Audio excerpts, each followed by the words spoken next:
Hello, यहाँ पर आए सभी ग्रामवासियों को मेरा सत सत नमन प्रणाम और नेतागण सभी को मेरा सादर के मेरी माताओं और बहनों को मेरा सादर नमस्कार।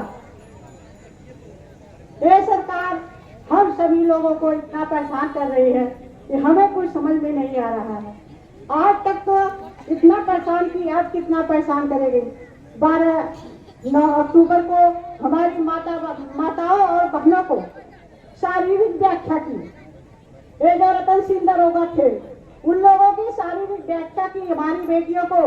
इनकी शरीर ऐसी है, इन लोगों पर इतने कोड़े बरसाओ, अच्छा लगेगा। क्या पुलिस प्रशासन को यही ट्रेनिंग दी जाती है कि आप जाएंगे तो जनता के साथ बदसलूकी करिए? और हम लोग अपने सरकार से एयरपोर्ट तो नहीं मांगे थे, हमें एयरपोर्ट चाहिए। सरकार क्यों हमें परेशान कर रही है? हमें तो कभी लिखित नहीं दिया था कि हमें एयरपोर्ट चाहिए। हमारी जमीन और हमारी सब मकान लेकर आप एयरपोर्ट बनवा रहे हैं। हमें तो अभी चप्पल पर चलने की औकात नहीं है। एयरपोर्ट लेकर हम लोग क्या करेंगे? हम लोग तो अपने चप्पल पर चल रहे, 2 वक्त की रोटी खा लें और अपना भरण पोषण कर ले, अपने बच्चों का पालन पोषण कर ले, वही हम लोगों के लिए बहुत है। हमें नहीं चाहिए एयरपोर्ट। क्या करेंगे एयरपोर्ट लेके? और फिर जब हमारे पास जहाज नहीं है तो हम एयरपोर्ट किसके लिए बनवाएंगे? जहाज तो बिक गई अडानी के हाथ में, तो फिर एयरपोर्ट किसके लिए ले रहे हैं? और कहते हैं हम राम राज लाए हैं। हाँ, राम राज लाए हैं नेताजी।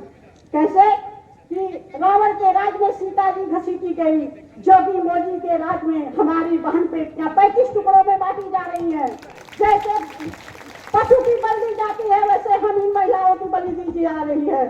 और जिस समय ये लोग बैठकर उद्योगपतियों के साथ में मीटिंग कर रहे हैं, उस समय हमारी कानपुर में माँ और बेटियां जलाई जा रही हैं। कैसे प्रशासन को दिए हैं अधिकार? प्रशासन को नेताजी ऐसे ही अधिकार दिए हैं, मोदी जी, जोगी जी, कि आप लोग उद्योगपतियों के साथ में बैठकर मीटिंग करें और हमारी माँ और हमारी बेटियों को जिंदा जलाया जाए। यही सरकार हम लोगों ने चुना है। हम ही लोगों के चुने हुए वोटों से मोदी जी 10 लाख का सूट और वोट लगाते हैं। ये नहीं जानते हैं कि इतनी ऊंची कुर्सी किसके बल पर मिली है। हमारी इन गरीब माताओं और बहनों और भाइयों और पिताजी सभी लोगों की तरफ से मिली है उनको इतनी ऊंची कुर्सी। और जैसे सुभाष चंद्र बोस ने कहा था, सके साक्षर समा चले। मोदी जी, जोगी जी, भूलिए मत, वक्त आएगा तो हम नहीं बताएंगे अगर आप हमें बताएंगे तो। मैं तो यही कहती हूँ कि जोगी जी आप भी समझ जाए, हम लोग भी समझ जाएंगे। अगर अपना मास्टर प्लान रद्द कर लेते हैं तो आपके लिए बहुत अच्छा होगा। यही हम लोगों की चेतावनी है। 5 महीने हो गया हम लोगों को चिड़िया के बाग में बैठे बैठे। हमारी माताएं बहनें, हमारी दादी, हमारे दादा साहब, हमारे पिताजी, हमारे भाई आते हैं। इतनी सर्दी पड़ी, इतनी सर्दी पड़ी, क्या सरकार को थोड़ा भी समझ में नहीं आता? अपने तो एसी में बैठते हैं, लेकिन तो हमारी माताएं बहनें इतनी कड़ाके की सर्दी में इस खिड़िया की बाग में आकर कड़कड़ाती थी, दांत फाड़ता था, फिर भी अपनी जमीन और मकान बचाने के लिए यहाँ पर आती थी। और हम लोगों को घर का पूरा काम काज करके यहाँ आना पड़ता है। इतने परेशानी से हम लोग जूझ रहे हैं। हम महिलाएं घर में चौका बर्तन करती थी, लेकिन इस सरकार ने हमें डंडा और झंडा दे दिया है और अपने लिए सब कुछ आगे कर दिया है। हम लोग घर में रहते थे और सरकार ने हमें बाहर निकाल दिया है। अब तो हम लोगों की लड़ाई तब तक चलेगी जब तक हम लोगों को इंसाफ नहीं मिल जाएगा। जोगी जी, मोदी जी जब तक लिखित प्रमाण पत्र नहीं देंगे तब तक हम लोग इस खिड़िया की बाग में बैठेंगे। और अपना कितने हमारे 25 शहीद हो गए हमारे ग्रामवासी, और कितने भी शहीद हो जाएंगे, फिर भी हम लोग यहाँ से हटने वाले नहीं है। जान दे देंगे फिर भी अपनी जमीन नहीं देंगे। कितना भी हो जाएगा, चाहे कोई भी हो जाए, हम लोगों के साथ इतना अत्याचार हो रहा है, क्या सरकार को पता नहीं है? सरकार तो पास परिवार नहीं है। मोदी जी तो बचपन में अपने माता पिता को छोड़कर चले आए। दूसरों को कहते हैं अपने माता पिता का सम्मान नहीं करते हैं।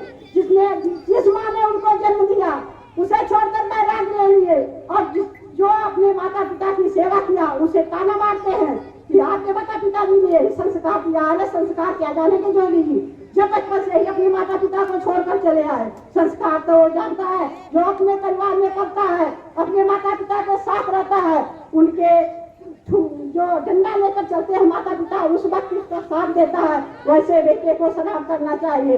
और जो जिस बेटे को माता ने अंगुली पकड़ कर चलाया और उसको पैदा किया, पालन पोषण किया, बच्चा जब चलने लायक हो गया और माता पिता का साथ छोड़ दिया, माँ उनको अपने तहत दिल से क्या आशीर्वाद देती होगी। अब तो हेलीकॉप्टर से जाते हैं, क्या करने जाते हैं, उस माँ के जले हुए शरीर पर नमक छिड़कने जाते हैं। माँ तो जल चुकी है, अब उसे नमक छिड़क कर आग जलाने जाते हैं। क्यों जाते हैं उनके पास? माताओं से पूछो, जिस दिन अपने बच्चों को पैदा करती है, कैसे पैदा करती है, कैसे पालती पोषती है। अगर बच्चा उसको ठुकरा दे तो उस माँ के हृदय से जो बददुआएं निकलेगी, कभी उसका बच्चा सुखी नहीं रहेगा। और इतने समाज की बददुआएं लग रही हैं सरकार को, सरकार के समझ में नहीं आ रहा है कि हम इन सबको क्या करें। और मैं इन्हीं बातों के साथ अपनी बात को विराम देती हूँ। जय जवान जय किसान, जय जवान जय किसान।